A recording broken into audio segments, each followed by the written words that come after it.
This is what you find on the bottom of many waterways in Florida. Manure-infested sludge. There's a lot of fertilizer in it. And there aren't enough volunteers to keep it clean. This dirty section of Crystal River, a symptom of Florida's deteriorating waterways. Last summer, the algae blooms in the Indian River Lagoon shut down several coastal beaches. I'm trying to breathe in that.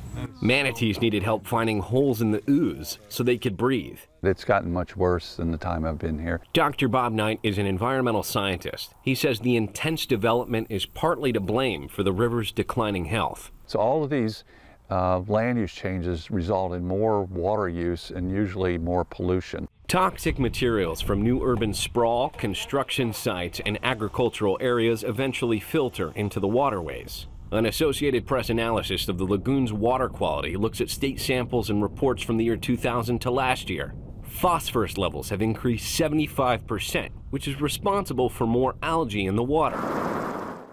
Algae has chlorophyll in it, which you can measure. Those levels have tripled, leading to blooms and fish kills. At a spike in 2011, 1.2 million animals were estimated to have been killed by the water quality. Look, folks, here it is. 100% horror. That's Captain Rufus Wakeman, who has spent nearly his whole life on this waterway.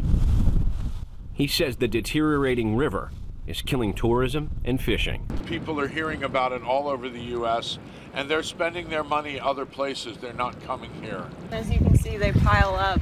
Over the past 2 decades, the value of clams, oysters, and shellfish in the region has plunged from $20 to $4 million.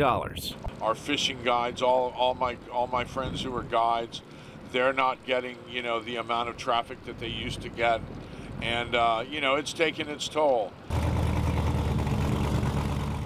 Senator Bill Nelson is working on a partial solution.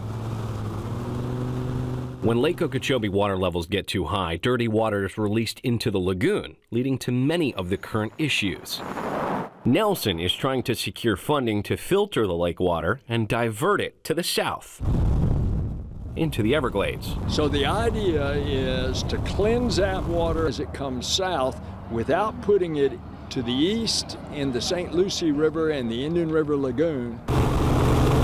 It will cost billions of dollars and take decades to implement. But those who make their living on the water are unsure how much longer they can wait for change. Josh Replogle, The Associated Press.